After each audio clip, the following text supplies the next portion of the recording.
Welcome to LCB episode 104. No JDL today. Busy with some, what is it? He had an Apple Store appointment? Yeah, he had an appointment at the Genius Bar. Yeah. Hope everything goes well over there. Today we are going to be reviewing the Robert Rodriguez, Ben Affleck movie Hypnotic, which should be an interesting time. Also doing, obviously going to touch on Succession and some other news. And we're going to do a Justice League casting draft as part of our talking about some new DC stuff. Speaking of which, I'm just every single time I see an interview with James Gunn, it's so funny because he's on the circuit obviously for Guardians, and they're just like, yeah, so who's Superman? Who's this? Who's all these things for your competing organization for this movie that you're promoting? It's kind of sucks for him. He's such a nice guy too. He is like held off on being like, just shut the fuck up, please. Yeah. But I think he hit his breaking point this weekend when he tweeted out, he was like, I'm not making comments right now on like people getting auditions, not getting auditions. Like, I'm not talking about it. So quit asking. Yeah. I think people think because he's like was more accessible as a director than Feige ever was, because he wasn't a director, obviously, that they can like that he'll answer shit. And he's always pretty open on Twitter too. I feel like when people ask him shit, so they think he's more approachable, but he's like, he needs to put on like the Feige hat. And yeah, like, I mean, nothing's getting out. Now what he says like affects like stock prices and shit like that. Exactly. So like he can't, just can't do that anymore. But before we get into that, today's episode is brought to you by Manscaped. Manscaped is dedicated to bringing you the increase in your confidence and level up to your body grooming game with the Performance Package 4.0. The kit comes with a lawnmower 4.0, a waterproof cordless body trimmer, and a ton of other liquid formulations to help round out your grooming routine. Whether you're trimming or doing anything else, this is the best trimmer on the market. It features a ceramic blade designed to cut hair on loose skin and reduce grooming incidents. You don't want that. Thanks to advanced skin-safe technology, it also comes with the Manscaped Crop Preserver Ball Deodorant and Crop Reviver Ball Toner, an anti-chafing deodorant and moisturizer, because we know how painful chafing can be when you're wearing your bathing suit all day and or you got shit just banging around, especially when everything's hanging lower in the summer. And last, but not least, they have the ultimate nose hair trimmer, the Weed Whacker 2.0, and you get 2 free gifts: the Shed Travel Bag, which is a $39 value add, and the patented high-performance reduced chafing Manscaped boxers. Having the right tools for grooming is essential. Do yourself a favor and always use the right tools for the job. Get ready for the summer. Manscaped Performance Package 4.0. Literally get ready for the summer. Friday I went out and it was very hot and I hadn't cleaned the bushes in a while. Saturday morning I got up, I took care of the lawn, and let me tell you, it felt great. I went outside, laid out for a little bit. Felt really nice. Everything's nice and smooth down there. Everything's like airy. I like it when you shave your balls and then it gets really humid out. Yeah, your balls like hang down to your knees. Dude, it's great. It's the best feeling in the world. And now you don't have to worry about them getting all chafed up because you got the toner and everything else as well. You get 20% off with free shipping with the code LIGHTS at manscaped.com. That's 20% off plus free shipping with the code LIGHTS at manscaped.com. 20% off plus free shipping. The code LIGHTS at manscaped.com. Thanks to the folks at Manscaped, our best friends. I was just me and my girlfriend were talking to somebody, and we just referenced, or we ended up bringing up the whole crotch full of pubes bit. Oh, yeah. All time. That took a remarkable amount of effort because of how bad I am at coaching what I want people to sing and how bad she was at accepting direction towards anything. Oh, my gosh. Because like, I don't know how to, like, because she's like, she did singing her entire life. And like, I've never sang ever. So I don't know how to explain to her what to do. I'm like, get your pitch up, I guess. Like, but she knows what she's talking about. She's like, that's not what you're talking about. Sound more like Emma Stone, please. It was such a fucking battle. But obviously that worked out pretty well. That was still funny when Tro and Jeff thought it was over after like the opening like 2 lines. Oh yeah, I mean, it sounded pretty accurate. Got the whole rest of the song to go. First news item: the Superman apparently has its official top choice with David Cornsweet. Brutal name. I mean, talk about, you're in the one industry where you can get a stage name very easily and just switch it from anything else than Dave Cornsweet. Is it David or Daniel? David, or I had it as David. Is it Daniel? It's David. I sneaky do think this name helps him. Cornsweet? I mean, that sounds like Kansas. Yeah, that's true. That's a good point. His last name is Daniel Corn. Cornsweet. Cornsweet. They like to sweat. Like translates to blue eat collar. Corn. I mean, yeah, he's literally, and he's everyone. By the way, I posted this. I don't know if it's his face, but when we posted the top candidates to IG, everyone was like, "Can we get an American actor in there, please? One American." He is from Philly. He's from the armpit of America. He is As American as it gets. I think you did a training or something in England. Was that it? Oh no, I thought I did like Is it? Oh, so it is David. Wait, were you looking at the right guy? Right, it is David. Man, this David is not a Cornsweat. hot start. Wait, but I guess Yeah, I did. it's David. David It's Corns. David. Dave Cornsweat sounds better. That sounds more American than Daniel. Old Davy Cornsweat. Dave Cornsweat. You might recognize it from a couple of things. He was the love interest in Pearl. Who that dude? When you watch, for anyone that's watched Pearl, the guy that she likes that runs the movie theater is about the most American looking dude that's ever exist, which is obviously Davy Corn. But he was also a cop in We Own the City, which is really good miniseries. Same guy that made The Wire. He was in that Hollywood series too. Yeah, he was like sleeping with the older woman. No one's talking about that. I remember that. That's one of those Netflix series that came out and everybody talked about it for 3 days. Was that was what's his name, right? American Horror Story guy? Ryan Murphy? Yeah. Maybe. Fuck. But anyways, he's the top choice apparently. Let's see. Nick Holt's in there. Nick Holt would be like, I don't think he's a good Superman. No, not at all. Good Lex Luthor. Yeah. It's the jaw. He doesn't have the right jaw for it. Yeah. Unfortunately. It was just called Hollywood and it was by Ryan Murphy. Yeah. All right. That was close enough. How the fuck I remember that, but then messed up his name, which I just wrote down. Anyway, that's Cornsweat. I think he's like not actually a terrible choice when you just look at his general, like he looks like Superman, like facially. He looks like Henry Cavill. Yeah, he looks a lot like we got Henry Cavill at home. You know what I mean? Which is fine because like you want to jumpstart, get a younger guy, and especially because the year that they picked right for Superman. Yeah. So I think that's better off for it. They never really pick big names for that's like like the James Bond kind of casting where you don't want an actor that's already associated with other franchises, other big roles. Like you want the big role that they have to be your role. Yeah. And that was basically the same thing with Cavill at that point. It was like what fucking Immortals and other smaller ones, and then it's just that. The next thing, last really big news item of the weekend so far, or the weekend's over, so it's not so far. But the Origin of the Species kind of rounded out more of their cast. It's got a sick cast so far. Ana de Armas, Jude Law, Alicia Vikander, Daniel Bruhl. Now it's Daniel. Daniel Bruhl. Daniel Bruhl, not David Bruhl. Bruhl. They've been cast. It's Ron Howard's movie. It follows an erotic. I mean, Ana de Armas. Chill with the erotic stuff. I mean, you gave the cast not just Ana de Armas. Jude Law just gets better looking by the year. But I will say, back-to-back erotic movies for Ana de Armas with, was it fucking Dark Sweat or whatever? Dark Waters? No. Snail movie. Yeah, that one. And then also you could consider, I think, the Blonde. Is it? I thought you were going to say... what, Ghosted? Yeah, definitely Ghosted. Not. Erotic thriller, Ghosted. No, definitely not. But back-to-back for those, and those were both as in movies. I paused the movie 20 minutes in to jack off. It follows an erotic and darkly comic tale of murder and survival set around a group who search for the answer to what is the meaning of life. The better thing about this compared to those other two movies is the fact that Ron Howard's directing it.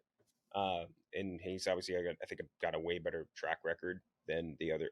Who was it? It was that old New Zealand bastard that did Coward, Jesse James. Andrew Dominique. And then I don't even remember who did Dark Water. That was a horrible movie. But yeah, so cast is cool. Concept is like, I got no fucking clue what this is at all. Can you read the concept one more time for me? The film follows an erotic and darkly comic tale of murder and survival set around a group who search for the answer to what is the meaning of life. So I guess this doesn't feel like a Ron Howard movie. Yeah. I gotta be honest. This feels completely out of his wheelhouse. Erotic, no. Darkly, not really. And comic, yeah, he goes in between with that. So yeah, he can touch on it. Yeah. No, Ron Howard's like a dad movie director. Yeah, he's not you get him outside that wheelhouse, I think that's where things start to go a little awry. I don't think anyone's gotten a boner to a Ron Howard movie in their life. Like, I can't think of a Ron Howard movie where I'm like, there's a sexy ass scene in that. No, you're right. Let's go to when he was on Happy Days. Yeah, I mean, maybe. And even then, who was the hot chick on Happy Days? They didn't have one. I don't know. I'm joking. It was all the fellas. Let's see. As a director, me watching Arrested Development when I was like 10, and I was like, oh, maybe he's really hot. I kind of get George Michael's little slant here. 13 Lives. If you got horny to that, you belong in a fucking home or jail. Hillbilly Elegy, no. Definitely not a horny. Star Wars Solo, Star Wars movie. No. Inferno. No. Yeah, Solo was remarkably dripping in no sex for a character Yeah. that is a sex icon. Rush. No.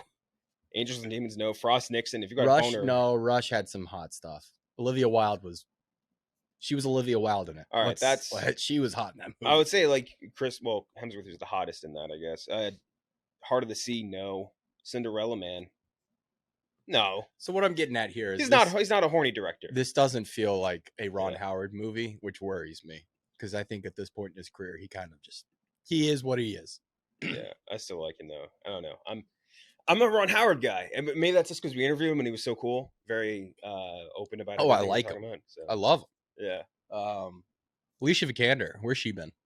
it's a good question. She did Irma Veep. Veep, but I never yeah. watched it. I'll be frank, didn't Nope. watch it. Wasn't for me. Okay, and after that we have Succession. Succession aired their third to last movie, the Third to last movie. third to last show episode. Good way What to would you put call it.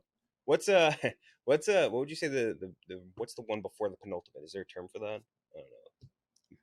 There's got to be a word, but I'm not. Penultimate. I'm trying to think. In the whole episode, 'cause that's what they Yeah. in baseball. If you're not on deck, you're in the hole. In the hole, yeah. So Succession, they had a big episode. It was election night. ATN trying to figure out like basically everything because they still have all this shit going on with Gojo and the election between was Mencken and Jimenez, right? So it was. I personally, I think when I watched this episode, I was like, this is one of the better ones I thought of this season. Mostly I'll clarify, the interactions between the family during this episode were absolutely awesome. I thought. I think that all of them running around, sort of trying to play their own angles on everything, and Kendall kind of like stuck right in the middle was very interesting, and all their back and forth, especially when Shiv gets found out. I loved that scene. I thought it was one of the better episodes, but also better scenes of the entire show. And also just I think the way that now the next two episodes are going to pan out because of what happened in this is going to become way more higher stakes than it was before, outside of just the world of the Roy family and ATN, which is kind of interesting. But what did you guys think? Yeah, there's supposed to be a time jump after this episode, Mhm. right? I think so. A few months, so that'll be dealing with obviously the fallout in Wisconsin. Mhm. All of our Wisconsin listeners have to have loved this episode. Mm-hmm. I'll be honest, I think this is one of the weaker ones, but I think I just have a bias against any kind of political drama.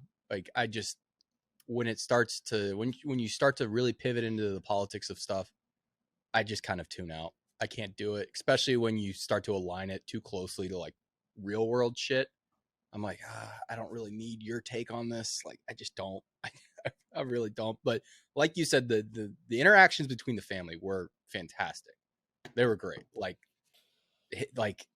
Tom just reverting back to his old self and being like, I need you to Greg for me. I need you to Greg. Yeah. Greg being like, I don't want to Greg.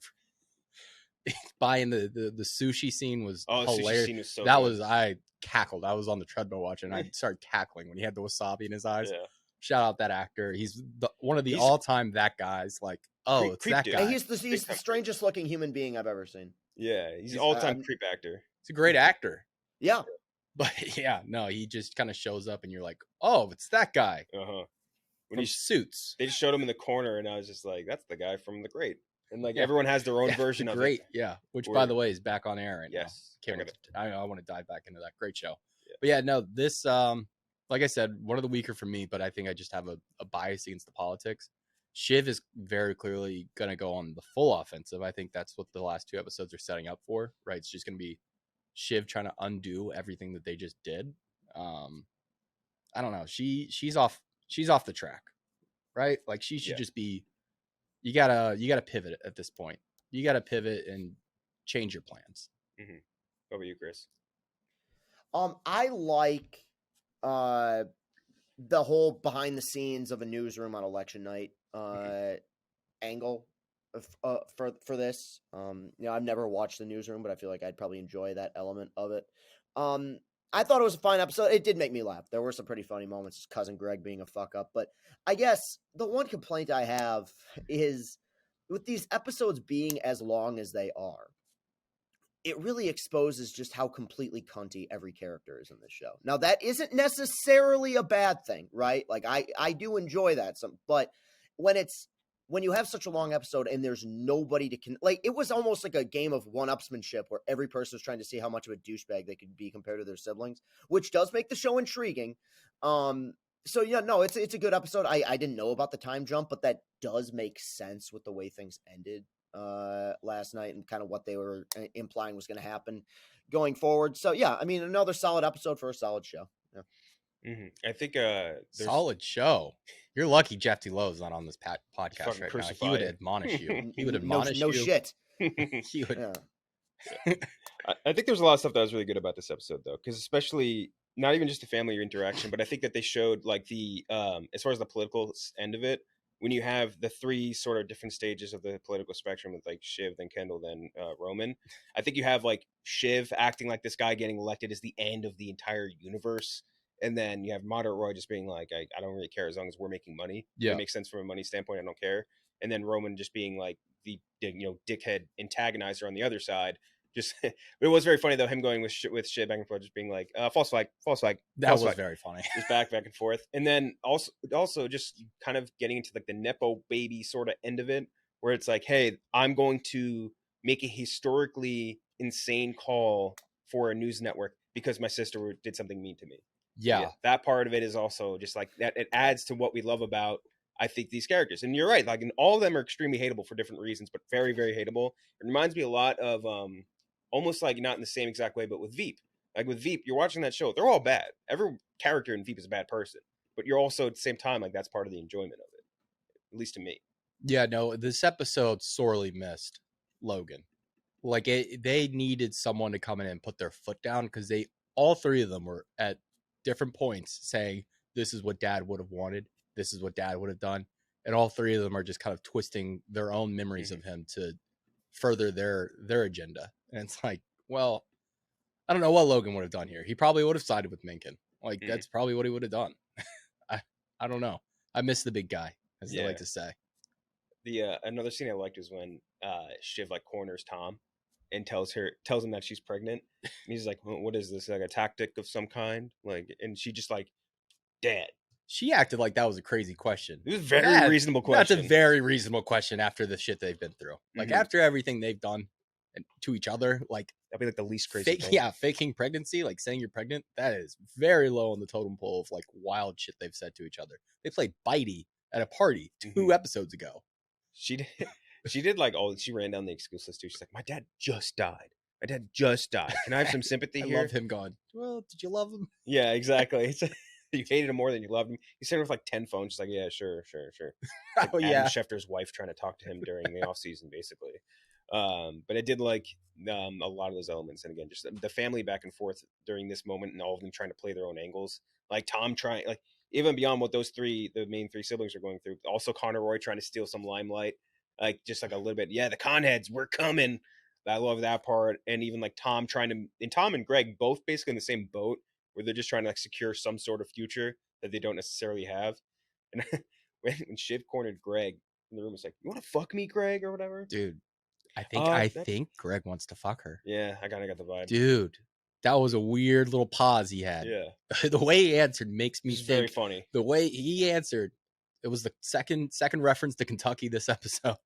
The first being the election, the second being, I think Greg wants to fuck his cousin. What exactly did he say? He said something very funny. He's like, I don't think this is an appropriate conversation. Just say no, Greg. Yeah. Just say no. It's your cousin. Oh, Chris, you're muted. Yeah, no, I know. My bad. Sorry. How old do you think the actress who plays Shiv is? 42, 43 probably. See, I thought she was like younger, a little pushing 50. She's 35.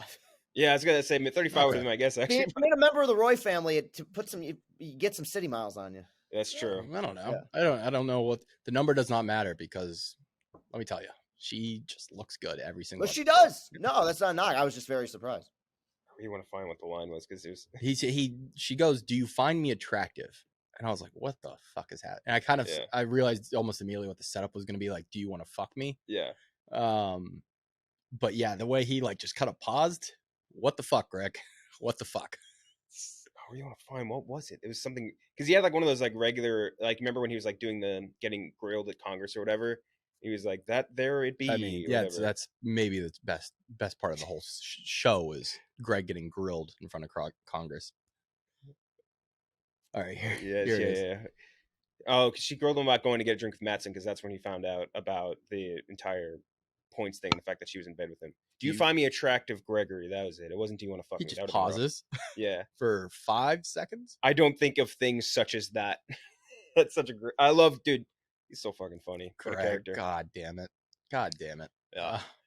There's this. Also, that girl trying to like talk Greg out of it, and him just being like, "It's fucking gonna happen. I don't know. Like, what do you want me to do?" He is the guy with the nuclear, with his finger over the nuclear codes or the launch pad.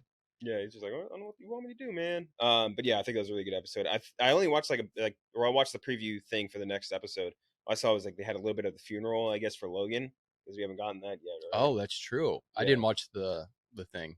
Got the funeral for Logan and a couple back and forth scenes with some other people, but like nothing that I think like stood out where I'm like, I need to see this exact point. But like, I'm very excited because you got 2 episodes left. Like, what do? You had the big moment, which was the election night, which they've been basically like kind of building up for this last season, bits of last season too, or this whole season and bits of last season too. So I don't know. I'm pumped for it. This is fucking good TV. You know what I mean? I am ready to say this has been the best season they've put out yet. This is really good. I like it significantly more than last season. Yeah, I like it more than the last 2, and I think it's better than season 1. It really is. All the actors, all the writing is just it's clicking on all cylinders right now. I am interested to see how they land the plane. I think they'll do something.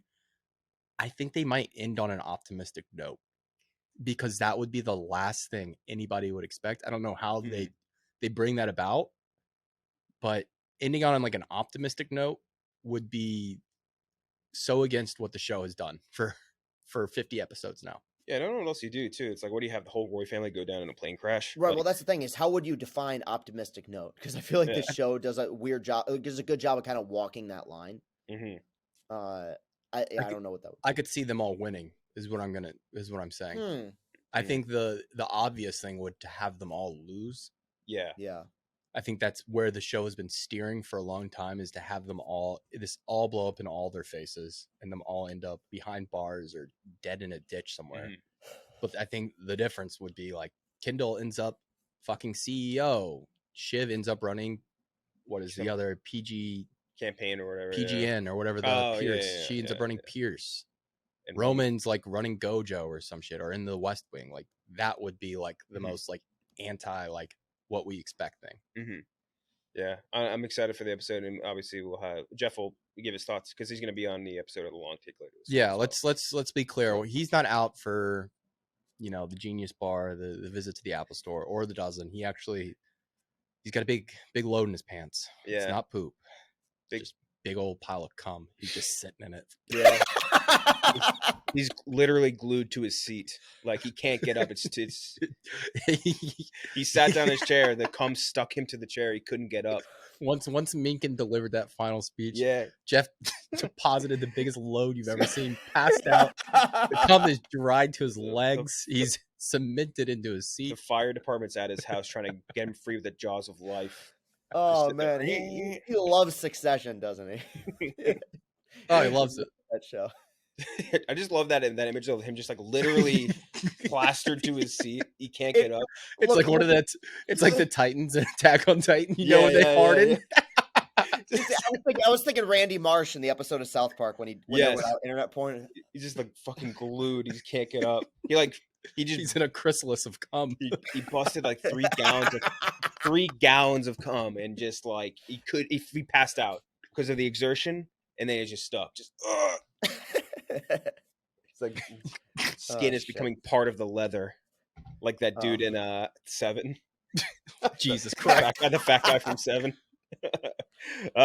Anyway, we do have a review of a bad movie to get to. So before we do that, let's hear from Rocket Money. Look, we all know that catchy saying, try it free for 14 days, just enough time to try it and completely forget about it. But Rocket Money is a personal finance app that helps you find and cancel unwanted subscriptions, monitors your spending, and helps lower your bills all in one place. Over 80% of people have subscriptions that they forgot about, and chances are you're one of them. Like the television app that you got just to watch one show, looking at you, Disney Plus, and that free gaming trial that you never actually used. Rocket Money will quickly and easily find your subscriptions for you, and so that you don't want to have to pay for anything that you don't want to pay for anymore. Just hit cancel, and Rocket Money will cancel it for you. which is a huge plus because a lot of these people a lot of these different sites make you jump through hoops for it. It's that easy. Rocket Money will also help you manage all of your finances in one place and automatically categorize your expenses so you can easily track your budget in real time. Also get alerted if anything looks off. Over 3 million people have used Rocket Money, and the average person saves up to $720 per year. Stop throwing your money away. Cancel unwanted subscriptions and manage your subscriptions the easiest way by going to rocketmoney.com/lights. That's rocketmoney.com/lights. rocketmoney.com/lights. Super helpful. I just actually consolidated my Spotify account. My girlfriend saved a ton of money. Really? Yeah. I and actually, Prime accounts too. Up until about, I want to say, it was well into living here, I still had my Hulu Spotify deal from college somehow, and it was like $5 a month. The .edu, man. Yeah, it was the .edu, and I had the Hulu Spotify package, which has not been a thing for almost a decade. Yeah, but it still worked. I'm trying to think of the dumbest thing I've subscribed to. Marvel Unlimited, just not Barstool Gold. It would be like Barstool Gold for me, like probably. There's got to be there was something I remember recently I subscribed for. It was the AI, some like AI Trump thing. I think I paid good money for that. Hard American dollars for that, just for like 1 week, and I forgot about it. And then they kept charging me. Also had to charge for like Microsoft, or I guess it was like Xbox Live. I hadn't used an Xbox in 3 years. This weird charge from Bang Bros. Yeah, no, they use different accounts or something like that. They that's like part of the advertising strategy. They're like, hey, we won't charge us to your account under Bang Bros so your wife won't see it. We charged under like, Racing Unlimited or some shit. Like they'll give you like some weird other charge. But anyway, Hypnotic. Let's talk about fucking Hypnotic. This is one I almost regret that we picked this movie, but I don't. I almost don't. The further away I've gotten from it, my score has come down. Even just from where I'd left the theater. Yeah. But I've grown an appreciation for it. I think it might be one of the dumbest movies I've ever seen. So Hypnotic, a detective investigates a mystery involving his missing daughter in a secret government program. Robert Rodriguez directing it. Ben Affleck, Alice Braga, J.D. Pardo, a few other people. I think William Fichtner probably being the Jackie Earle Haley, I guess, maybe being the next biggest one. I don't know. Yeah, it's fucking whatever. The fact that Ben Affleck was in this movie it's shocking. And it is insane. Like, I didn't see an ad for this. I didn't see a trailer. I think I heard one, like, not radio ad, but like a read for it. Like, yeah, Hypnotic coming out soon. Ben Affleck. Wide release. Crazy. Hypnotic. It is, and I think this is going to be like probably the takeaway for most of us. It's like a really, did we lose Chris? Oh no, I think he's. Chris, are you there? They got him. Yeah, no, I was taking a shit. I didn't want you guys to see. Okay. Hypnotic. Hypnotic's got him. So this movie, like I was saying, I think a lot of people probably have the same comp. It's like someone trying to, like an AI trying to write a Christopher Nolan movie. Yes. Right? It's like very, very like kind of trying to get in that same space of like mind-bending twists of all that stuff, but it does a very, very poor job of it. And I think it's acting is like one of those things where in this movie it's like not even present. It's just like it's all about like trying to make this a coherent story, and it's really not. It's just like it's not dumping information into your brain instead of letting you figure it out. And all of this, like the twists and turns, especially the twist, the third act twist is so fucking dumb. Bad. This movie was so bad. It's atrocious. It's one of those ones where you watch it and like you could see how this story read well on paper, right? Like you could see like, hey, like this kind of information is cool because like you using hypnosis to like fuck with people's brains and like get people to do things against their will, people not having controls of their body, like not knowing what's real and what's fake and all that stuff. That usually plays in movie setting. Like that's especially the later part of it, like not knowing what parts you're watching are real and what's fake. That should play. It doesn't here at all. But they don't do like any of like the hypnotic tricks. There's no like ticks. There's like what they reveal. You don't even. Like, hey, yeah, he does these little things where he's like you're not even actually doing like he's not really doing it. Like it turns out they can just like they have brave wave. Like what was it? They like can get on the brain wavelengths of other people. Like so basically they don't even have to do anything. They could just beta wave. This movie was the dumbest fucking movie I've seen in so long. Holy shit, this movie was stupid. Yeah. And Ben Affleck was not trying even a little bit. Nope. Yeah, I think he realized very early on. He's like, "Oh, this is a stinker." Huh? This was But stupid. why does he do that though? Because you're right. Like he is a legit. I think Ben Affleck is a remarkably talented guy. I think he's a very good director. I think he's a good actor. But he has to be set for life. Why does he keep choosing these shitty projects? Like he doesn't have to. This is a favor. This is a favor. This was 100% a favor for someone. I don't know. Is it directed or written by somebody that Robert Rodriguez, I think Rodriguez got the script from somebody, and I think he tinkered with it too. From what I was reading, anyway. Oh, like this was my immediate comp, and what it felt like watching was like if you ever like accidentally had on TNT during the day, and then you end up watching like one of their original shows that you've never heard of. That's what it felt like. This was like watching one of their original shows that makes no sense, but you're speed running it too. You're like watching like a full season in a matter of 90 minutes. So nothing makes sense. Which makes it rougher because like they end up just telling you everything like over and over and over again. Like here's information 1, here's information 2, here's information 3, because they don't have time to flesh out the actual. Everything looks so cheap. Yeah, when they fucking revealed and they had all those red jackets from Macy's. Are you fucking kidding me? They looked like goddamn Macy's Christmas workers. They did not have enough money for this at all. Oh my god. The special effects of like Domino, she just looks and it just gets wavy around her. Dude, a lot of these other ones that like, and like you were saying, Chris, like his recent shit, like Air, like take Air out of the equation. Clerks 3 front. Yeah, it's a favor one. Like, he's part of this whole crew. Like, of course, what fucking blackmail does Kevin Smith have on Ben Affleck? He just like helped him early on, I guess, or with like the first few. It's a long time ago. Nah, I think they're just buddies. They're probably that's also a huge part. Deep Water, so bad, so fucking bad. Vic Van Allen, that was his character's name. Wow, that was the character's name in this fucking movie. No. His was Rourke, something Rourke. Right? Oh yeah, it was Rourke. Yeah, Vic Van Allen was his character in Deep Water or Dark. Oh Deep Water, yeah. When he sleeps with that girl, and then he's like, "Oh, it's my wife." Yeah, actually, Cruz is my wife, Victoria. What was it? What? Oh my god, so stupid. Tender Bar, bad. Tender Bar wasn't bad, but it wasn't good. Last Duel, I think he was good in Last Duel, but the Way Back, he was really good in The Way Back. Yeah, Way Back, really good. Justice League, whatever. Last Thing He Wanted, bad. That movie I forgot existed. I remember me and Jeff, like, we thought about reviewing it because that's a cool cast. I think Rosamund Pike, a few other people. Nope, real bad. Triple Frontier. That should have been so good, Triple Frontier. I'm still pissed about that. I can't do the Triple Frontier again today. That's just one of the most boring movies. That should have been. I would watch this so movie. Good. I would watch Hypnotic again over Triple Frontier. Think about how good that cast was, dude. Pedro Pascal, Oscar Isaac, Ben Affleck. Like Garrett Hedlund's like the worst person in this movie. Like, and that's not like Charlie Hunnam in this. I forgot. Jeez. I just remember that Ben Affleck gets popped in the head right at the end of it.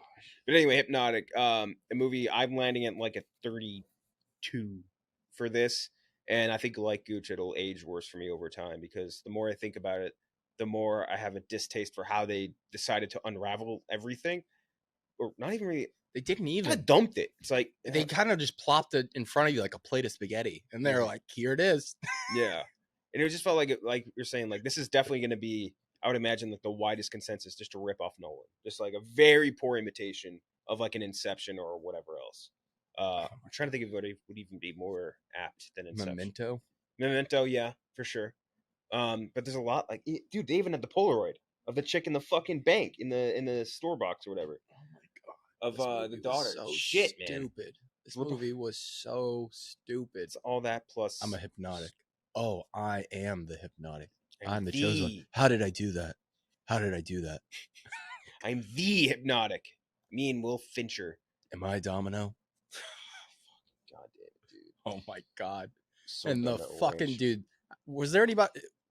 Were you the only person in your theaters? For a second, yeah. I was, and then like people straggled in through the previews.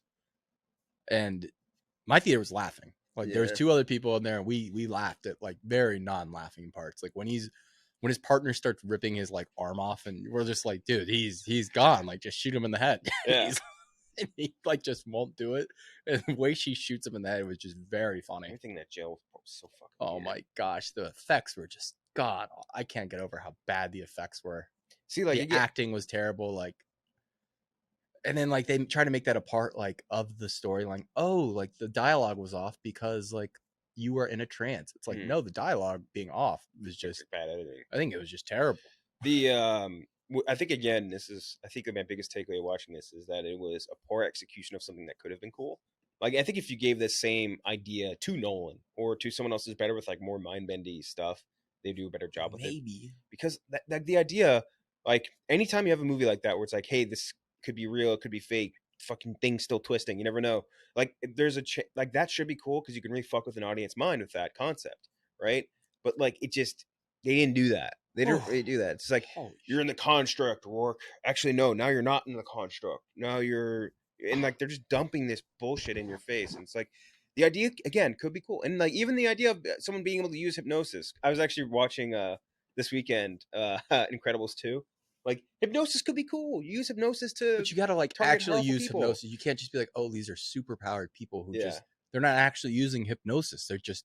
They got these brain waves that Yeah, look, just he's gonna take tap- over other people's minds. He's gonna tap his arm. And this one's really strong. tap His a pen here. parents were both brainwave people. Oh my god. So stupid, Fuck this dude. movie and the balls on Robert Rodriguez to set up a sequel. Yeah, no, wait. So when I was reading the wiki of it, I was going to the production notes, and I see in the last stanza of the wiki, it goes like, "There's a mid-credit scene." I was like, "What? Dude, There's a mid-credit scene for this?" I put my hands on my head. I was I didn't. shocked. I didn't stick around for that. I was was only out. doing that because I lost my credit card. I was looking. I was literally fumbling around the seat with the flashlight on, looking, and then I just hear fucking sound and the light come back on, and I was like, well, "No way!" I just look back, and it's what's his face, the bank teller from Dark Knight. I can't remember. William Fincher. Yeah, and he's just like, "Oh no, he's still alive. Mm-hmm. Now he's coming. He's coming." You know, you're actually on fire, and the audience actually thinks they're on fire. That's how good the hypnosis and Hypnotic was. So stupid. But yeah, I'm landing on a 32. This has come down. Out of the theater, I was at about 30. I gave it 1.5 stars. I'm bringing it down. We're gonna go 15. 15. I really think this will have a case for worst of the year. This will, in terms of what I watch. You guys watch the shit that doesn't even hit the theaters. I think this will be the worst wide release of the year. Like in terms of wide release, this is shocking that it even was playing near Chris. Like I can't believe it even. I can't believe they put this in more than 2 theaters. Chris, yeah. what do you think? So I had not heard of this movie at all. Mm-hmm. Like I had no knowledge of it when I believe it was Jeff in our group chat was like, with the fucking Ben Affleck movie's coming out this week. I'm like, what fucking? I feel like I would hear about a Ben. I already Affleck watched movie. Air. Yeah. Right. Yeah. Well, I'm pretty sure more people watched Air this weekend than watched this movie. I'm almost certain Absolutely. Of it, but, yeah, but so I just Googled Hypnotic because I never heard of it, and the first thing that came up was it was on Netflix. So I went to watch it, and I got about 20 minutes in and realized Ben Affleck ain't fucking showing up. It's different. So old movie. So I didn't see this movie. So you saw Hypnotic, the 20 whatever movie. 2021 that I'd never heard of, and I was wondering why you were so quiet. And it was 8 o'clock on a Saturday, and I'm like, fuck, now I got to go to the theater. And the last showing was 7:30. So I felt like a horse's ass, and I still do. But I didn't see one single TV ad for this or trailer. So I assumed for sure this has to be streaming, something they dumped on streaming. And I looked it up in Lansing. There was about 3 showtimes at the theater, that the Ratchet Theater that's about 5 minutes away from me. All of them had passed. So man, I'll be honest, I'm probably never going to see this. No, Chris, as you're the number one Nolan guy, you're a huge Nolan guy. You got to see this. I think you have to see this. Is it that derivative, like a little kid doing? It is. It is a little kid doing a Nolan. Look, so I apologize to the audience because this is the second week in a row, but I'm not surprised Robert Rodriguez directed this because I've always felt like as a director, that's all he does is just rip off other people. Like his action just is a rip off of John Woo. He tried a million times to be Tarantino. He's not. And then he tried to be Spielberg for a minute with those whimsical, shitty kids movies that he did. And then, or maybe not, Spielberg might not be the right one. But then, and now he's trying to be Nolan. But I think his best work was in Spy Kids. I legitimately do. I agree. I like the first Spy Kids quite a bit. Yes. Like there's some heart there. They work well as family movies. But yeah, no, outside of that, even his Mandalorian episode, which I think is kind of divisive. I err on the side of it looks cheap.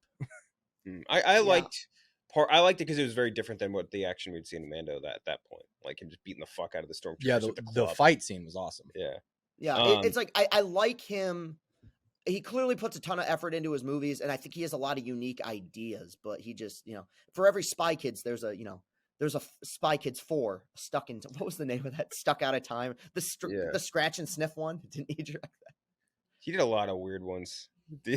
But this movie cost $65 million to make. This cost $65 million to make, and it's made $2.3 million. I am gonna see this shit now. That is how did this? Even the reveal is on the backlot of the reveal is literally just a backlot of a studio. I'm just looking at the movie details. Domestic release was done wide by Ketchup Entertainment. Ketchup Entertainment? That can't be real. Ketchup? What other movies has Ketchup done? Are we sure that The Starving Games? No fucking way. They did The Starving Games. Savannah.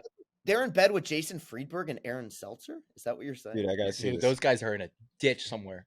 They have, what happened to them? Yo, they haven't done a movie since 2015. Dude, I looked them up on YouTube just to see if there's videos about them, and basically the person who was doing the video admitted like they have zero presence anywhere. No presence on social media. I legitimately think they're dead. I think they spoofed too many people and they spoofed the wrong person. You see, my theory is that they were pseudonyms for directors who didn't want their names attached to those movies. Wow, that's a good theory. I don't think they ever existed. I think that they were two guys that they put on set. The red shirt guys in Star Trek. Like there's somebody who's directing this who doesn't want to be attached. Now, I one thing I heard. I don't know if this is true, but I think it is. Apparently, in the 90s, those two wrote a really, really good script for a Liberace biopic, and it just never got picked up. That's actually kind of funny. Which is so bizarre. Because I genuinely wonder if there were two Academy Award winning screenwriters, like if these guys were Ben Affleck and Matt Damon, and they just decided to do shitty parody movies for their entire career. Yeah, dude, no, you're right. We should do a Barstool Investigates. We should get John Rich on that to try to find Jason Friedberg and Eric.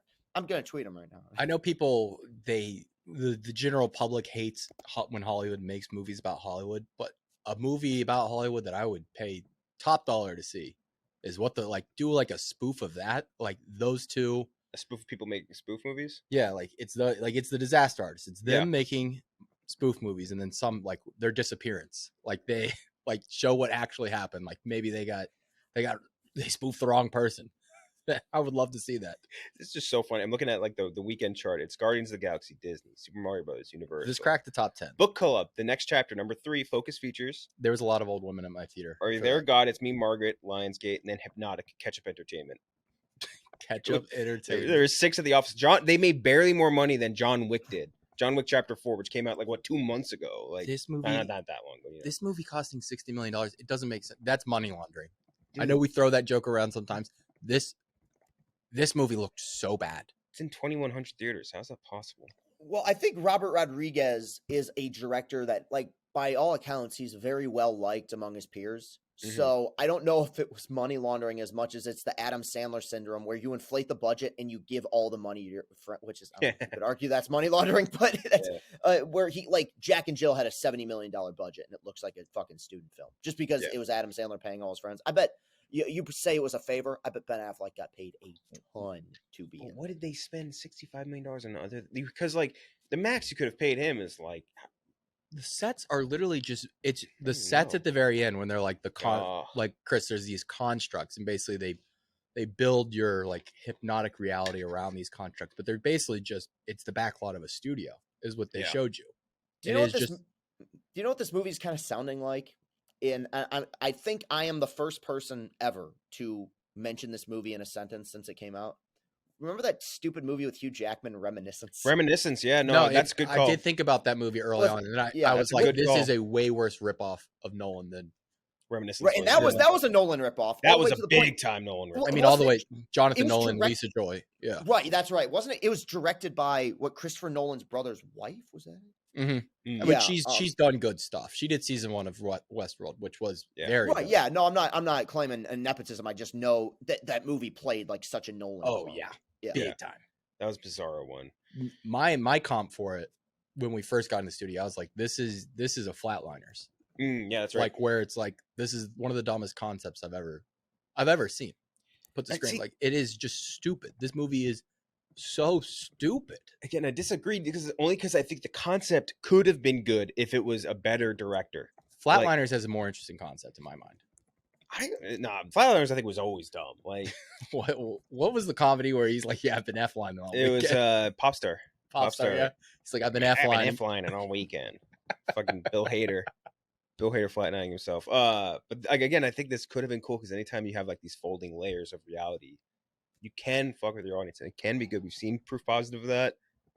I don't think this was the crew to do that. Oh my god! And William Fichtner is above this. Yeah, he's above. Is this pronounced Fichtner? I've always said Fincher. Fincher. I thought it was Fichtner. Fichtner. Okay, Fichtner. William Fichtner. Corrected. Even the man whose name we can't pronounce. Fichtner. That's a weird name. He's above this movie. This is. I like him though. He's an ultimate like that guy character. Yeah, he's up there. Totally. That guy. Yeah. It'd be like watching a movie, watching Black Hawk Down, and he's playing like a fucking ranger or something.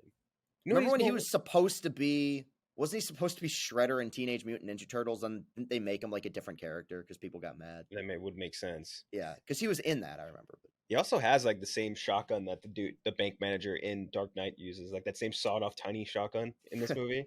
He's fucking blasting him with it. But yeah, that's Hypnotic. You know who needs more work? Eric Bana. I've always liked Eric Bana. Yeah. Don't know why he isn't in more stuff. I've said this before, but if you ever have the chance, make sure he had a variety show in Australia in like the early 2000s. One of the funniest things I've ever seen. Inadvertently, he does this Arnold Schwarzenegger impression. That's the worst thing I've ever seen in my entire life. Wait, what's the name of this? I don't know. If you just look up like Eric Bana's sketch show, I'm sure it'll show up. But like it was one of the worst Arnold impressions I've ever seen. And like everyone can do some variation of it. And like he's a professional actor, and his was so bad. And they have him like full chin makeup and all this shit too. But anyway, that's the fuck is this? And that's Hypnotic. Now we can do a little bit of a Justice League draft, like we were talking about before. So obviously, this is coming off the heels of our Davey Korn getting the nod for Superman, or not the nod, I guess, but like he's presumptuously, I guess, in the lead. But we want to see what else we could do for the Justice League. Maybe James Gunn, he gave me a very direct shout out on Instagram. Yeah, that was cool. Everyone saw that. He was like, "That's Kenjac. I know him. He's my best friend. Let me repost this for him." Dude, I DM'd him. I DM'd him from LCB, and I was like, "Come on the pod." Yeah. No response. Yeah, no, same thing when I tweeted at him, and I was like, he hasn't even seen it though, so. Oh, when he sees it, he sees it, I think he'll respond. But yeah, maybe we'll help out James Gunn a little bit by helping him with some castings here. So we're gonna do like mains. We're gonna do Batman, Superman, Aquaman, Wonder Woman, The Flash, and Green Lantern. You can pick them, let's say, in anywhere you want. You can overlap if you want. Any of those things, just whoever you want for the role. Mm-hmm. Let's start. I didn't even pull it up on sheets yet. Let's start with you, Chris. Do you have yours ready? Yeah, I do. Yes. Yeah, right, I came prepared for this one. Let's go you first overall. Man, I don't think the ones I have are like gonna get stolen by anybody else, so it doesn't really matter. We can have overlap. It's fine. Okay, yeah. Where I start. One actor that I really like. I mean, the guy's built like a superhero, and I've seen him and stuff and really enjoyed him. Now he was technically part of the previous DCEU for like half a second, but if they were to do a Jon Stewart Green Lantern, Aldous Hodge in that role, I think would be fantastic. That guy was great. He was great. He stood out in The Invisible Man. He was in, what was it, One Night in Miami? That movie was excellent. It was one of the best movies of that year, where he played Jim Brown. I don't think they're going to do Hal Jordan, though. They're doing the TV series. I'm not sure what they're doing, but full on Green Lantern, bring in Jon Stewart. I think that'd be really a lot of fun. Green Lantern's one of those characters that, if you get it right, I think could be so cool. Like even the 2011 movie, as bad as it is, and I rewatched it somewhat recently, and it's fucking dog shit. The space stuff, like the lore, I thought was actually pretty cool. Now, the villain being a giant pile of diarrhea was stupid, and the script was like from 1985. But there's something there. Green Lantern is a really cool character.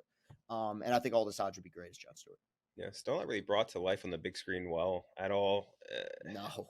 Like, animated versions are cool. Yeah, it's one of those things where if you're going to do it in live action, you need a astronomical budget because it's more or Yeah. less, you got to do like the Avatar route where it's live action, but it's also kind of just animated. Like, Yeah. That's a really good way to put it. It's Thrown at tough. him with the mask. It's a tough thing. Yes, it's a tough thing to pull off. And when you go back and watch the 2011 movie, you realize how unconfident they were in that project, because as neat, like, conceptually as the stuff in space looks, the effects in that movie are fucking terrible. Like, Like the Green Lantern Gatling gun. yeah, Gatling gun. It was, or Yeah. minigun. I don't even know what it was. It was so I mean, his stupid. mask. He had a CGI mask. So The stupid. one thing that they could dude. have not CGI'd. Yeah. yeah. You know, It's a One tough Piece. character to pull off, but if you do it, it could be, it could be epic. I like all the such too. We interviewed him, I think, twice. Both times very funny. The second time he was for Invisible Man, and he was doing that whole thing where he was hiding under the table, and he was like showing us how the effects worked in Invisible Man, like showing how shit floated. Very funny. Okay, Aldous Hodge for Green Lantern. Gooch, what do you want? He's also a horologist. Hor- He's a horologist. What is that? It's a fan of watches. Not to be confused with me. I was thinking, oh, that's horticulturist. Horologist? Really? That's what they call it? HOROLOGIST. What is that? I'll need to look at the Latin root of that. Yeah, So, yeah. I don't know what made me think of this. The real or quick. for time. But going back to Succession real quick, how fucking funny was it when Conor Roy was giving his concession speech and one of the guys just went, he was running for president?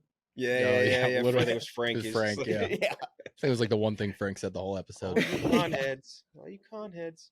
So Gooch. Oh, I'm up? Yeah. Can we go in any order? Yes. Yeah. Okay. I'll start with the big one then. I'll start with Batman. Okay. Batman. Okay. I think I know who you're taking. Can I take a guess? Yeah. Jensen Ackles. No. He's the Wow. he is the current voice of Batman. Yeah. But this guy looks just like him. Perfect Bruce Wayne. I think he's got the jaw for Batman. Great build. Stocky as hell. I'm gonna go Henry Cavill.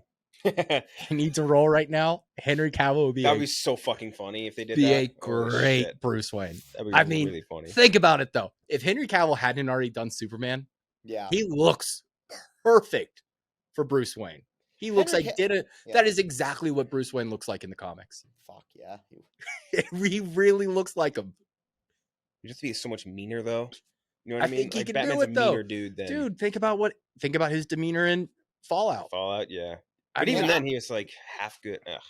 And I would argue, especially in Batman versus Superman, one of the reasons why that movie doesn't work is Superman acts way more like Batman than he should. Like, literally. yeah, like he's a fucking raging lunatic who's a fucking mopey and dopey all the time. Yeah, I know. It's Oh, Batman's the world's greatest detective. Fucking Henry Cavill has played Sherlock Holmes in 2 movies. That's true, and he was really you're, good in you're both. selling us. You're selling me on it. I mean, come on. It would also be like the ultimate James Gunn just fucking with the audience. Like, People would be so mad, dude. I'm would very be curious good what the actual reaction would be. I mean, I have no clue. I mean, he really does look like. I mean, No, he does. if it wasn't for the previous casting, I do think he'd be towards the top of the list. Yeah, I think you're right. No. Fuck, that's a good pick. Can't The more I'm thinking deny about it. I'm also gonna do Batman for my pick. I want Jake Gyllenhaal Batman. I think Jake Gyllenhaal would be a very good Batman. I think he's obviously insanely handsome beyond measure. But also I think he has really good we were talking about this in the last episode, but just he's so good at like a wide range of different acting. But he's really good at like anger. You know what I Yeah. mean? And I think that that's a part of Batman that like we get a lot of like silence, more mopiness in Batman, but I feel like in a new version of Batman we can get a wide range of stuff. He's also good at comedy. I don't know what route at all that James Gunn He wants is to take with it. Yeah. You could do anything you want with this Batman with Jake Gyllenhaal at the helm, and I think everyone would honestly love it. The only thing that maybe wouldn't work is like you don't let him do a voice. You can't have Jake G going like, "Where's the Joker?" or something like that. Like it just won't work. No, but I do like that pick. Jake Gyllenhaal is he's just so committed in everything he does. Yes. We even talk about even in No Way Home, like just a cheap. He's great in that. He's given his Mhm. 110% there. Like he is. He's insanely underrated. Like, I know he's a huge movie star, but I think he is like one of the best actors. He doesn't get respected on that level, and he really No. should. After Jake G, I'll do Barry Keoghan for The Flash. Oh, that's a great pick. Yeah, I think he's an actor like he has a lot of the same ability in I guess like quirkiness that Ezra Miller I think has, but he's also just a significantly better actor. And I think that he would be able to get a very wide range of different things out of the character of the Flash. He gives me a little bit more Wally West vibes. The thing he's still a little young, but yeah, I mean, give me all the Barry Keoghan you can get right now. Like he's yet to disappoint me in any role he's been in. It'd be funny if he was playing the Joker and the Flash in the same sort of, but not really universe. Well, with the multiverse being a thing, you never know. Yeah. But I like these two. I think we need to fucking kill the multiverse. Yeah. Let's be honest about it. Across all platforms, yes. Great idea. Has not panned out totally yet. But yeah. I would say the only one that's really done it right is the Sony animated version. So yeah, that's true. That's a good point.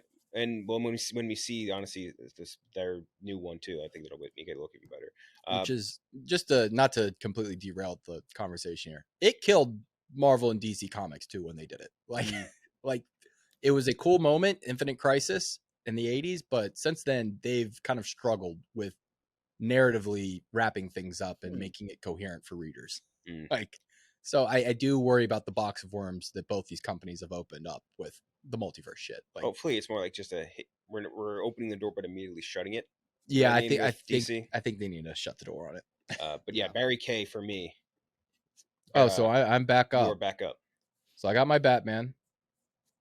Do I want to go Soups? I'm gonna wait on Soups because I do have a couple names I can fit there. I'm gonna go Wonder Woman since I only have one name there.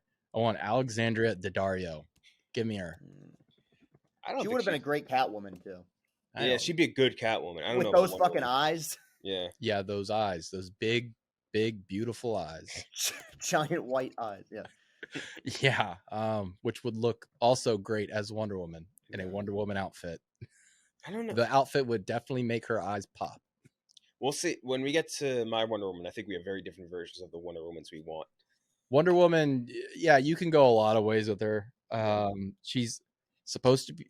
Is she Greek? Is she not Greek? They don't really... The comics don't really make it very clear she's Greek, but she's also like the all-American woman.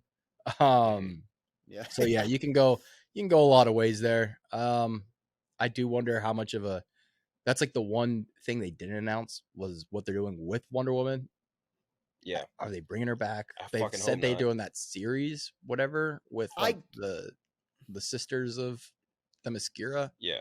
I got the impression that little added on thing in Shazam Fury of the Gods was like her send off as the character. That would be so funny if that was her send off. Because it's not even her. Like a bit part in fucking Shazam. That's right. It's not even her. It's not even her body. Yeah. It's one of those. It's a terrible. Like, go back and rewatch it. It's a terrible CGI. Like it's. Oh yeah. That's why she doesn't move like the whole time. But yeah, no. Daddario is Wonder Woman. Come on. Daddario is Wonder Woman. Awesome. Chris, you get back to back. See if I can find some art. I'm gonna go with the Flash here because it's an actor that I've always really liked, and I swear to God, he just missed his window for being cast in something huge. Dylan O'Brien. I like this guy a lot. Good pick. Thank you. I thought, because to me, I remember when they rebooted Spider-Man the first time for the Andrew Garfield version. And Andrew Garfield's excellent as Spider-Man, but I remember seeing that movie, The Internship, where Dylan O'Brien's in it. I'm like, this poor guy, like, just missed the fucking window to be Spider-Man. And I felt that way basically his whole career. I see him pop up and stuff, and he looks like Andrew Garfield too. I see him pop up and stuff. I always like him. He's always charming. I think, and we haven't seen The Flash yet. The one issue I have with Ezra Miller as that character is he's like void of the natural charisma that I feel like is required for a superhero role. Like, he's not awful, but I don't watch them and go, oh, dude, that's a movie star. I get that with Dylan O'Brien. Like he was good in those Maze Runner movies. I say it seems like he's been pretty eclectic in terms of like the roles he's chosen. Really good in the outfit. Really good. Yeah, I think he'd be a great choice. Mm-hmm. He also was like the top fan cast forever to play Dick Grayson, and I think he's kind of great one. Yeah, he's kind of aged out of it at this point. He's aged out of it, but there was a time where he could have done it. Yeah. He would have been a perfect Dick Grayson. And then then he's had some shitty luck. Didn't he almost die on set of fucking? Didn't he die a car? Maze Runner. He almost died on that set, which is insane. What a badass dude. He'd be great as the Flash. Yeah, I like that. You got one more too. Oh yeah, okay. Let's see. I'm gonna go Aquaman here. Because it's an actor that we've talked about before who I don't believe has played a superhero, which is crazy because the guy is fucking built like one. Our boy Alexander Skarsgård Oh, as dude, I thought you were about to say my pick. Holy fuck, I was gonna. as That's great. Oh, that would have been cool. as Aquaman. I think because again, going back to it, and this is oh boy, we're gonna have to have this discussion all over again next week about Jason Momoa. I don't think that guy has any charisma at all. Like, and I think You don't that think Jason Momoa? Momoa? You don't think I Momoa? think that he's- dude is a brick. That's wall. all he has. Dude, yeah, exactly. That's the only thing he does have. I think he can't act for shit, but I think he's got charisma. Maybe like you wouldn't okay. believe. You know what? I'll wear that. I think that's the better way to put it. I think that he does at least in those Justice League movies, he does have some likability. But every time I see him act, I'm just like, dude, I don't know. Like Alexander Skarsgård, I think is a great actor. We've seen him be likable, and I think Succession is a prime example of this. Likable in roles where he shouldn't be likable at all. Like his character in Succession is such a douchebag, but I'm like, dude, I like this guy, man. I like that he would be. Little tangent here. I think I might have said this on the pod before. If they were to remake American Psycho, he would be perfect as Patrick Bateman, and I think he'd be very good as Aquaman too. I like this guy a lot as an actor. He seems like he commits to every role. That'd be a great choice. I think it's a fantastic pick. But I Thank you. also wonder, I don't know if he's ever going to do anything like this. I don't know if he'll ever do a franchise. I wonder that too. The vibes in the interviews, like he just does not seem like the kind of guy that wants to do it at all. He does like money though. It's just funny though, because in the Northman, I felt like that was just one big audition tape for him to be in a superhero movie. He's so jacked in that movie. Dude, Holy he shit. is. He's one of those rare guys who wouldn't even have to work out for the role. Like I think he'd be really good. I like that pick. Gooch. Thank you. All right, I'm gonna pick my Green Lantern now. And I'm gonna go Jon Stewart as well. I'm gonna go Yahya Abdul Mateen the third or the second. Fantastic. I mean, just a great actor. Just physically imposing, has the look, has the jaw. He played a superhero already. Yep. He was super villain, I guess. In a way. Black Mantis or whatever? Oh no, I was thinking Watchmen. Oh yeah. But no, he's in Aquaman, obviously. So I guess he's done a bunch of superhero work already. I didn't really love him as Mantis, to be honest, but I don't think that had much to do with him as how the character was. Black Mantis, right? Yeah, it is Mantis. Or just Black Mantis? It might be Black Mantis. It's one of those hero things. If there's ever a black character, the character, your name is Black this. The character suit is black. Yaya is a black man. Yeah, it works. Well, they just love doing that in the superhero world. Yeah, they do. I saw a clip yesterday of someone did a full-on Photoshop video of the White Panther Ryan Gosling during the Wakanda scene. It was so fucking funny. Jake Malisic sent that to me. Very funny. Yeah. What he said, and like before he his suit comes up, instead of saying Wakanda forever, he goes, "I drive." Yeah. Yeah, Yahya Abdul Mateen, give it to me. I like that too. Maybe he can hang some more dong. That's a strong one. I'll hang with you guys on that. Actually, no, it needs to be when they do the. I've said this a million times. When you do Green Lantern, you got to do Jon Stewart. He's the coolest. Yeah. I think they made a mistake even back in the 2011 one of not doing, because I think most people, even though I believe Hal Jordan was the first, I think when most people think of the Green Lantern, I think Jon Stewart's the first one they think of. I don't think they like in the cultural lexicon. I think that the image is maybe because of the animated shows. The image is Jon Stewart is the first one that comes to mind. Yeah. I'll do Aquaman. Do not take my pick. Do not take my pick. Tenacuerta? No. I'm gonna take fucking Namor or whatever. I think he was so cool in all those underwater sequences in Black Panther 2.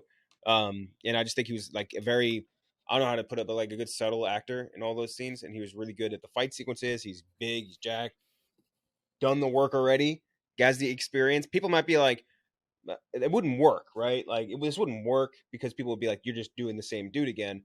But like in this ideal bubble world, I kind of like the idea. I don't know. I mean, dude, I have Henry Cavill cast as Batman. Yeah. So. Good point. But I think he was good. He was very strong in that movie, one of the better parts of the movie.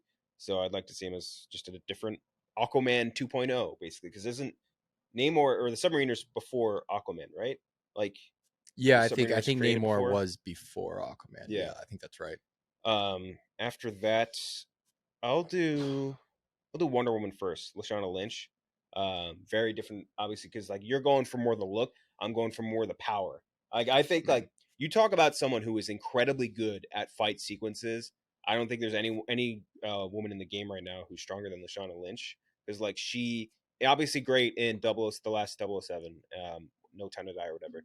But in The Woman King, she was so fucking cool She in was that the movie. star. She stole the show. Dude, so good. And like not even just good at like the fight sequences, which were fucking cool as hell in that movie, but also like good at the dramatic moments too. And just like really good, like I think well-rounded actress that could play that role way better. Although again, the low bar for what it's set so far, but like could play it way, way better than it's been portrayed so far. And I think she would be really, really good at giving us a different sort of like more energetic take of Aquaman or of Wonder Woman versus Kal-El. Don't. No. Yeah, and her fight sequences just being like CGI jump this way and hold a shield, like actually good fight sequences, but way better acting. Gooch, you're back up. I'll take my Aquaman now, and you got your pseudo Aquaman. I'm getting a guy who has literally played Aquaman before. Voice? No, played him in live action. Played him in live action in Smallville. That's our good boy Alan Richardson. He is. He's yoked right now, dude. He is fucking massive. He needs to be cast in some sort of superhero role. And I think go back to Aquaman. He's got the look now. He's in the new Fast movie, right? Alan Richardson, I think. I mean, who isn't? That tonight? Who isn't in that fucking movie? I'm dreading watching that. We're gonna see 2 Aquaman in one movie then. Basically, imagine seeing 10 in a week. Yeah. Yeah. Good luck with that. But yeah, no, I want Alan Richardson. I think he fits the bill. Dude, honestly. that John Reacher show is good. Did you watch it? Oh, the new one, The Reacher. Yeah, it is awesome. Rips. I can't wait for the second season. Oh, that's who that is. Oh yeah, he can do it. He's fucking built like a tank. Yeah, he looks like the OG, like blonde hair Aquaman. Threw him in the orange suit. He looks exactly like the comic book version. Yeah, that's a good pick. Can he act? Is he the strongest actor in the world? Probably not, but like, do you need to be for Aquaman? Honestly, most superhero roles. You're replacing Jason Momoa. Yeah, let's be honest about this. Outside of like your villains, I think you need to cast strong actors for these roles. But your leads, outside of Batman, do you really need like a strong? It depends on the role. I think Batman is the one that does require legitimate like acting skills. Superman, you need some ethos to you, but you really don't need to be like the greatest actor in the world. You need to have charm. I don't think most of these roles, I don't think you need world-class actors. I think you need charisma. For the James Gunn world, you just really need, like, I think, good darkness and good comedic chops. And he's super funny. On Richardson, I mean, Blue Mountain State was like at the time like a revelation with humor-wise. So he's got that, and I think he could play dark. Like even in Reacher, there's points where he looks like legitimately scary. So yeah, I like that. That's a good pick. Looks just like him basically. Chris, your last two. Is it? Or wait, no, you. No, I got 3 left, right? Yeah, because I haven't done Wonder Woman. Okay, I mean, this is tough. We're also really leaving out Martian Manhunter. No one gives a shit about Martian Manhunter. Let's be frank. It was so stupid in the Snyder Cut too. But okay, I got a few here. I'm gonna go Wonder Woman, and I'm gonna go with an actress that we've talked about on here quite a bit. And seeing her in her most recent project, she's in great shape. Like even I think she's just naturally in great shape. Like not even for her roles, but I've seen her be the heroine in a main franchise. I'm gonna go with Melissa Barrera. That was my second pick as Wonder Woman. I think love she her, can do man. I don't get it, dude. I thought she was fucking phenomenal in the last Scream. I love everything about it. You're horny for that Scream movie. It ruled. Dude, she's fucking Gal Gadot 2.0. Can't act with her eyes. Whoa, no way. No, come on. How dare you, Kal-El? Eyes not moving an inch, dude. Can't act with her eyes. There is a risk that she might be another Gal Gadot, but I think she's got more to her than that. I think so too, because she's been good in others. She was good in The Heights, and I thought she's fine in those Scream movies. And ultimately, I think just the physicality of the role, I think she'd nail. So yeah, and again, you're replacing Gal Gadot, so it's like I think you could have an upgrade there. My next pick, I'm gonna go with my Batman, and I know that I believe James Gunn said he wants somebody a little bit younger, so I don't know if this guy would fit the mold, but I feel like it's inevitable this dude gets cast in a superhero role at some point. Richard Madden as Batman. I know he's on that action show right now, The Citadel. He was in that looks so bad. It does look bad, but he was in 1917 for half a second. He was in Eternals, which not a great movie, but I remember thinking he was pretty good in. The Bodyguard, he was really good in. He was really good in that. That was a really underrated show. He was really good in Rocket Man. Yeah, that's right. That's right, he was in that. Yeah, so I like this guy as an actor. You know, that fits the physicality of Batman. I don't know how tall he is. He might not be, but I'd have to check. But I like him as an actor. And like Pattinson, I think is a perfect Batman. But for something in the DCU, I think he's a charismatic guy. Yet to kind of get that huge role, though Eternals is obviously big for him. I think it just kind of makes sense. Remember he was Icarus and he flew into the sun? He has been fan cast as so much shit. He looks, because he fits the mold. He looks like every generic white action star. Big square jaw. Yeah. I'm interested to see what James Gunn does with Batman, because like you said, he's hinted at wanting someone younger, but they've also committed to doing this Damian movie. So if you're going to do a Batman and Son movie, Damian's going to have to at least be 11 years old. So you're looking at least it's a Batman in his 30s. Yeah. Mid 30s. So how young can you go? You know? Yeah, I don't.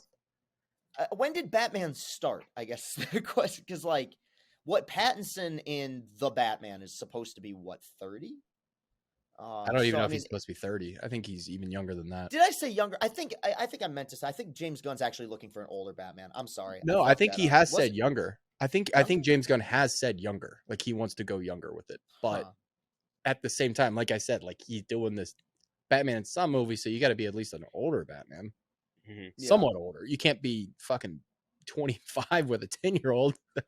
Yeah. That would be very funny though. It's like, yeah, I was in high school.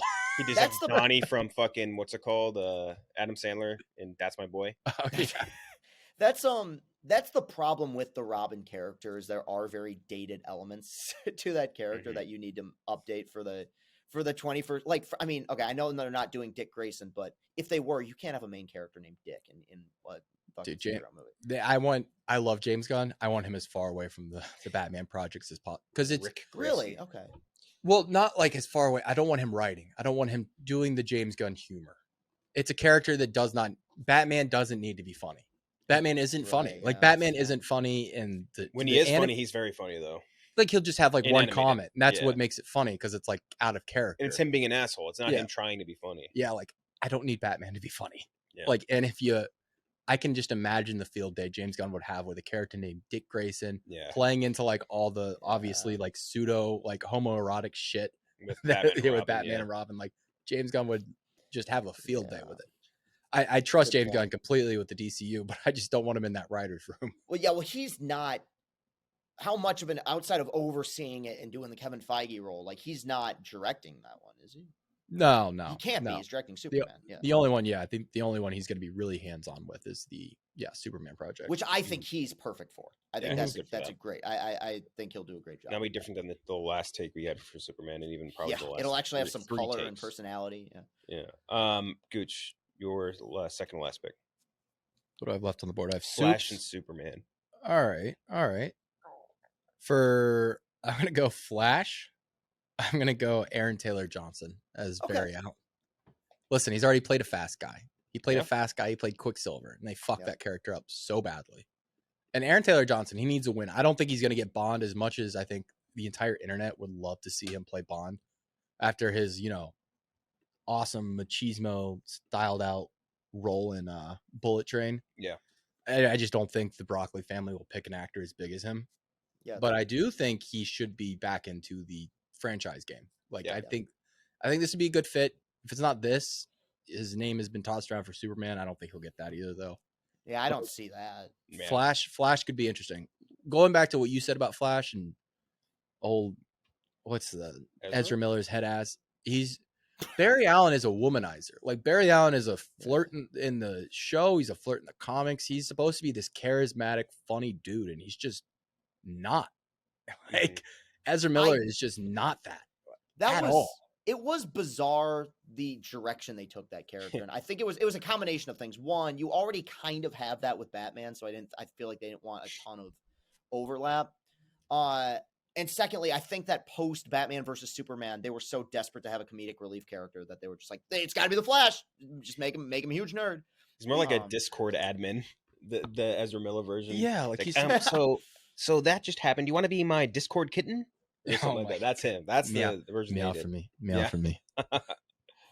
But yeah, no. I just want Aaron Taylor Johnson in more big roles. Like he's clearly in his prime right now. I don't want him to see him do Kick-Ass 3, which probably will end up happening, but I'd actually kind of like to see that. I like Kick-Ass 1. I hated the second Kick-Ass, but I feel like you just manifested it. Like that is the next one to be like, well, let's bring the gang back together. His name's hot right now. Yeah. Chloe Grace Moretz hasn't done anything in a little bit. No, she did the Tom and Jerry movie. Actually, the show she was in last year was pretty good. What was the name? Yeah, it was The Peripheral title. Yeah. Okay, for my last two, I have a Chloe Moretz meme I'm gonna send you guys. I think we've seen it. Wait, Is the it the one with the legs? Eh? No. The one with It's the the legs. one. It's the one with Hillary Clinton. Oh God, no. But I'm gonna do Green Lantern, also Stewart, and I'll do Michael B. Jordan. I've probably been fan casting that a trillion times. A million, bajillion times. The easiest one to cast, but also at this point with him, I don't know if he'd want it, but I guess he shouldn't he? That's his role. He's not. I think he doesn't to lose. Yeah, I don't think he wants to do. Like we were talking earlier about Alexander Skarsgård. He doesn't want to do like franchise stuff. Like I think he's more interested in doing the smaller, like more daring roles. I think Michael B. Jordan is perfectly content for the rest of his career doing big franchise shit. Like I think he's happy being that guy.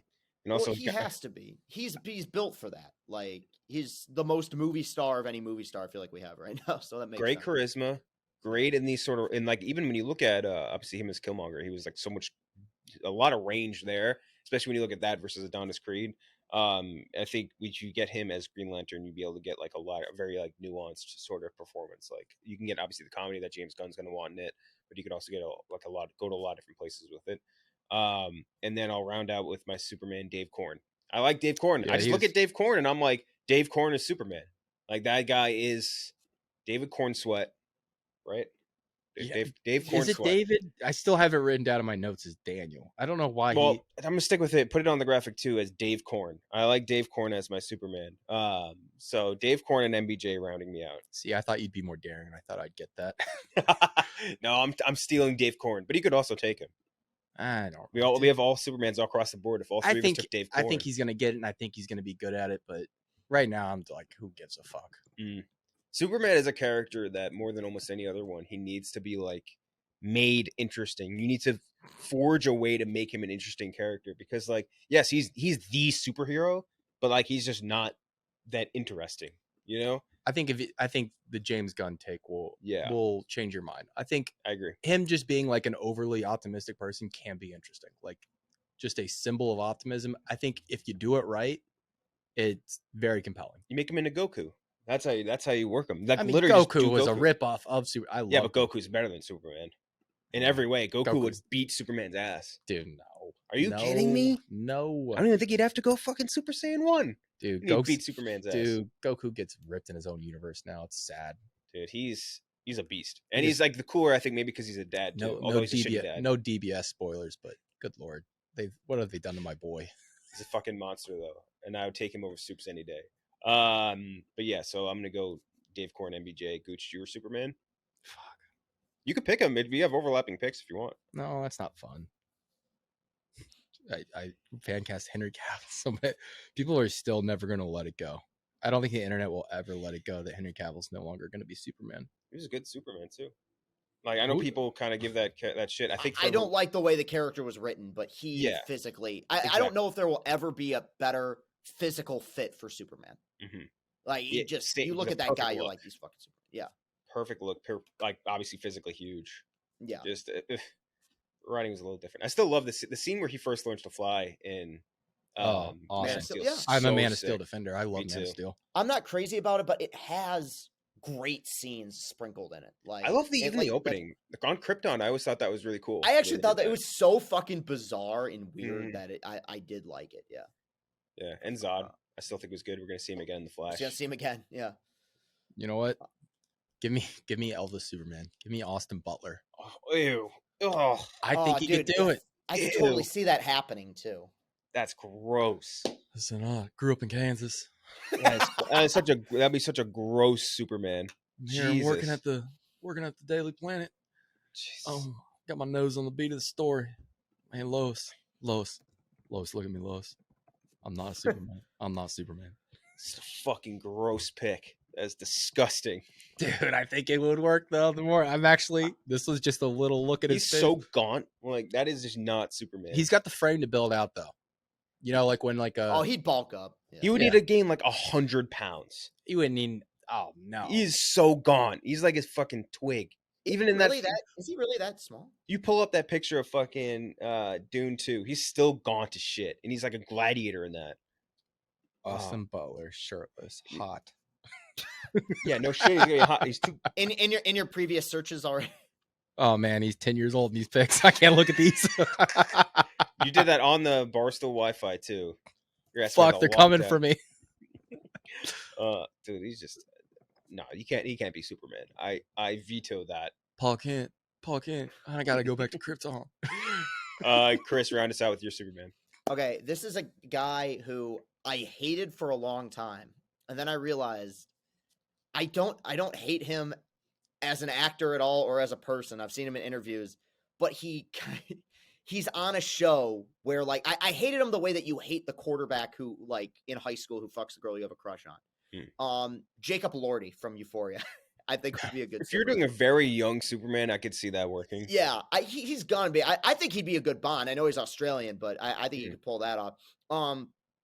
I don't because I've in the bit of Euphoria I've watched. He's terrifying on that show, so I don't know if he would fit the wholesome truth, justice, and American way shit that Superman stands for. But definitely got the look for it. I mean, Euphoria seems like a good show, but he's kind of out of place because he's like 30. But yeah, no, I think he's. What's His jaw might be too pointy. That would be my only complaint. You need a square ass jaw. He's very pointy. Yeah, just in general. Fair. You're a pointy man. That's my gripe with Holt too. He's too pointy. Mm-hmm. His chin is too pointy. That's such a brutal casting. It's like, nah. Can you get jaw surgery? Right. No, that's what I was thinking. I wonder if the casting director says that. Like, they give him pointy. Can't literally. help it. Yeah. The Superman like jaw is just so like Batman. You get a little more. You just have to have a strong jaw for Batman. Yeah. You don't really need like a specific jaw shape. Superman has a very specific like square, rounded jaw. Yeah, they should have him eating like orange peels, like Marlon Brando. Like it could work. You can see it working. All right. So here's our put a chew toy in his mouth. Yeah. So this is our teams. Chris has Jacob Elordi, Superman, Richard Batman, Melissa Barrera, Wonder Woman. I still don't like that. I both that and the Austin Butler one stinky. Aldous Hodge, Green Lantern, Alexander Skarsgård, Aquaman, Dylan O'Brien, The Flash. Gooch has Austin Butler, That's Superman, Henry Cavill, Batman, Alexander Daddario, Wonder Woman, Yahab Abdul Mateen II as Green Lantern, Alan Ritchson as Aquaman, Aaron Taylor Johnson as The Flash. I have Dave Corn as Superman, Jake G as Batman, Lashana Lynch as Wonder Woman, MBJ as Green Lantern, Tena Huerta as Aquaman, and Barry Keoghan as The Flash. This will be interesting. I'm curious how this goes, but I think it would be in favor of Gooch's team, to be honest, with the exception.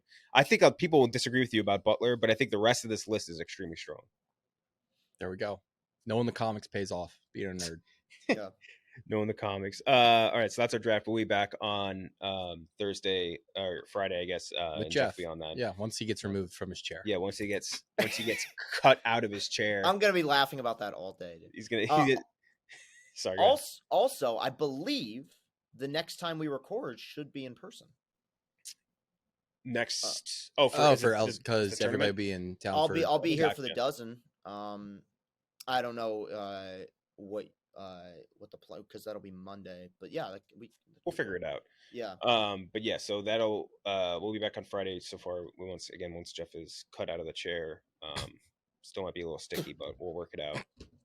Have you guys? It's just still dribbling out. It's like Have you guys seen the Family Guy sketch about Oliver Platt and how his back fat merged with his chair and he's stuck to it forever? That's the imagery I'm getting. It's very similar to what we're looking at with Jeff right now. Jeff in his cum chair. Yeah, and his cum throne, just like encrusted to it. He only uses it when he watches Succession. He bought it. You can't turn off the previews on HBO Max. It's just stuck on. You can't reach the remote. But yeah, so we'll be back on Thursday. Jeff, he's not even here. Yeah, we'll be back on Friday, but until then, we'll see you guys next time.